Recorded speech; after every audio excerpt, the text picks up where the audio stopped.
This is Hollywood and CBS presenting forecast number 4.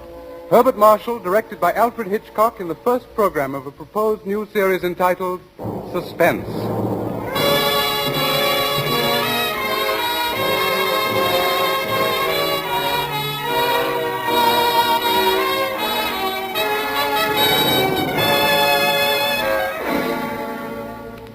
Tonight's forecast program, ladies and gentlemen, represents the ideal form of collaboration.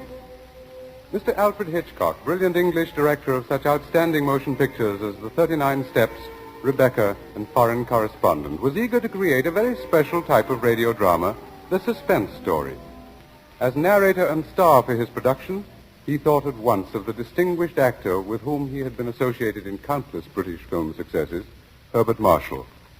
Mr. Marshall suggested that they dramatize a certain favorite story of his. And that story happened to be the very one Mr. Hitchcock had had in mind. Mrs. Belloc Lowndes' classic in Chills, The Lodger.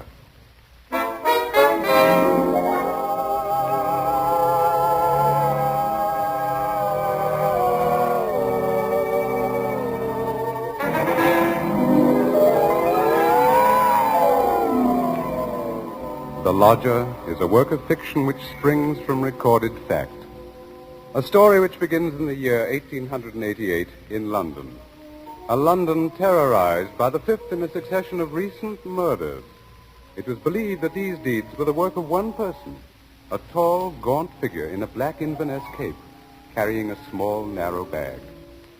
That meager description, provided by a highly unnerved witness, was the sum total of all that was known of the murderer. It was enough, however, to keep alive and alert the interest of all London, of all those in fine quarters and all those in small, grimy houses, as, for example, Ellen Bunting. Ellen was no different from all the other middle-aged housewives dwelling in the great city's squalid Whitechapel district. She knew all the known facts of the case. As Herbert Marshall will tell you, Ellen knew it was quite proper to refer to this wielder of the knife as the Avenger.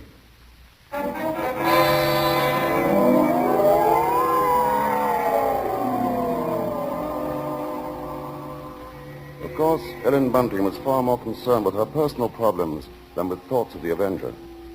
Yet the case of that strange, elusive killer quite often forced all other matters from her mind.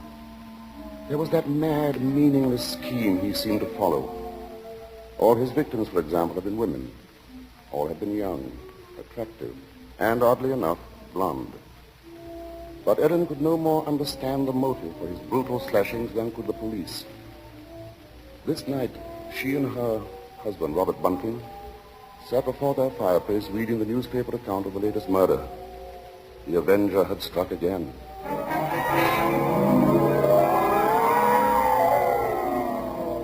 As Ellen expressed it, he might be anybody. He might be the fellow you pass on the street. It's a terrible thought. Yes. If only the police had something to go on. It looks like that Avenger's just too quick for him. Look, it says here that this girl he got last night was like all the others. Pretty, blonde, and, let's see, described by her friends as a very light-hearted girl. What a pity. Did you ever stop to think who fits that to a T? In fact, fits all those girls? Why... Why, my own Daisy. Oh, that's a horrible thought. Well, maybe it's a good thing she's with her aunt, then, instead of here. London ain't a safe place for any girl right now.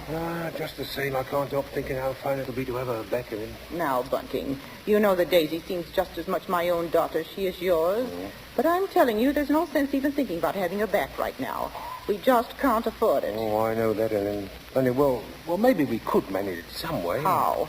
Haven't I scrimped myself half crazy trying to keep us going? But you don't care about that, do you? No, your Daisy's more important to you than I am. No, Ellen, that don't sound like you. I can't help if it don't. What are we going to do? Tell me that. We'll get along, dear. Something will turn up. Oh, we haven't had a lodger for months. Nobody even comes to look at the room anymore. But things will work out, Ellen. Oh, they ain't never going to work out. Soon we won't even have a roof over our heads and... Oh, I'm sorry, Robbie. I didn't mean to take on so. I know, dear, I know. It's all right. Oh, I didn't think it. It's just that I've been so worried. Well, don't you go worrying another second, old girl. Why, first thing you know, you won't be pretty anymore. You'll have your face all wrinkled. Now, and see now, here, come on, now, let's see a smile. Come on, just have one smile. smile. Leave me just alone. one smile like you used to, eh?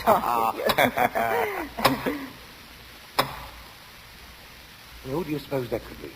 A late visitors. Bunting, do you think it could be somebody looking for rooms? Well, it might be. Want me to go to the door? No, I'll go. Oh. You just stay here. Yes, all right. Now, be sure you get a good look at the rings before you let them in, dear.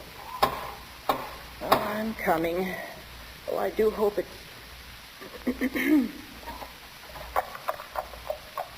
Yes, sir?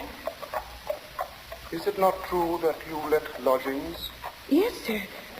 Won't you come in, sir? Thank you. Could I take your cape, sir? There's no need. Now, I'm looking for a quiet room. It must be quiet. Oh, we have that, sir. Above all, our house is quiet. Your bag, sir. May I take it? No, I'll hold it.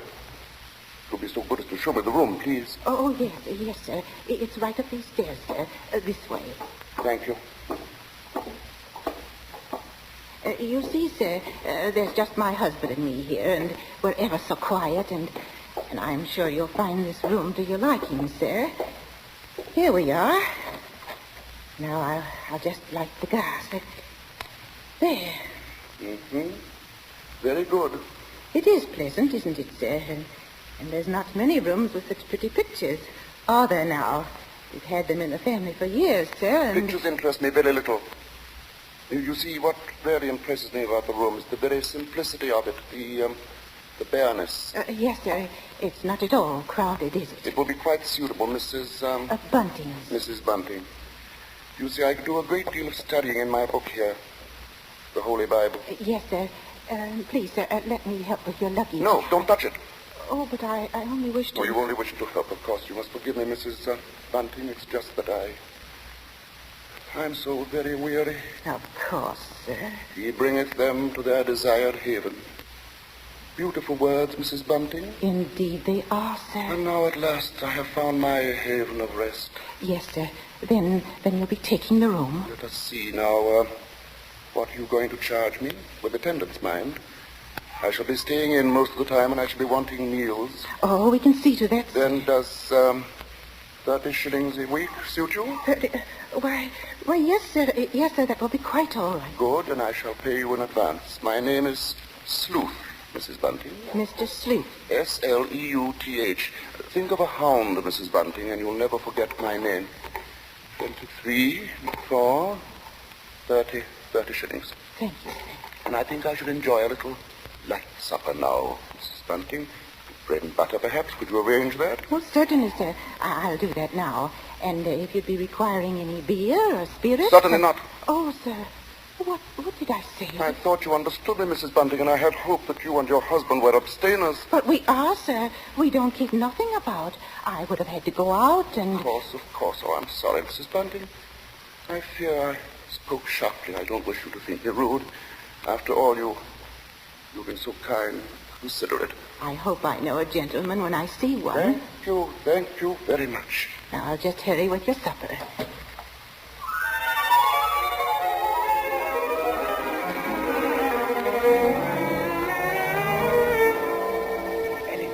Ellen, did he take the room? Don't bother me now. I have to get him some supper. What do you mean? Come to the kitchen where he won't hear us. He took it, Ellen? Yes, He took the room? Yes, we're all right now. Look, 30 shillings. A week in advance. Oh, it's wonderful. Wonderful. And Ellen, you see what this means? Yes, you can have Daisy now. Yes. Here, Bunting, warm that teapot and put some tea leaves in. Righto. Yeah, do you know something, old girl? We're not going to worry too much about Daisy being in danger of that Avenger fella. Whatever do you mean, Robbie? Well, she's not a girl who takes a drink, you know. What's that to do with it, please? Oh, something I read in the paper while he was upstairs with the gentleman. They just found out that every one of the Avenger's victims had been drinking. They figured he must be some kind of a rabid abstainer. What a peculiar chap. Now hurry, Bunting, please. Yes. Two thoughts only governed Ellen's mind. The lodger's light supper and her own good fortune at having such a lodger.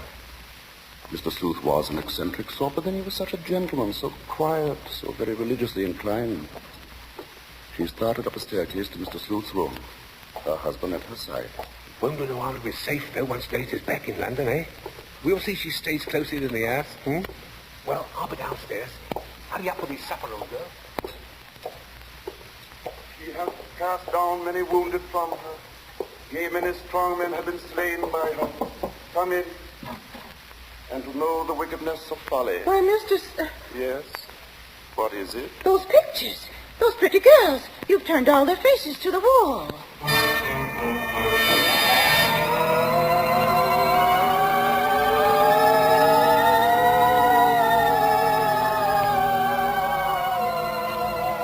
And that maneuver, that strange action, was the beginning of Erin's concern.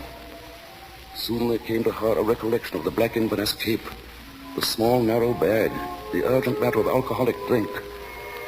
And these details began to shape themselves into a pattern which grew more disturbing with each passing hour. The day following, the lodger did not leave the upstairs room once, nor did he leave the next day. And the oddness of this took its place in the pattern. Then, too, the approaching arrival of Daisy, her stepdaughter, added to her concern. On the second night, her sleep was restless with vague, horrifying images.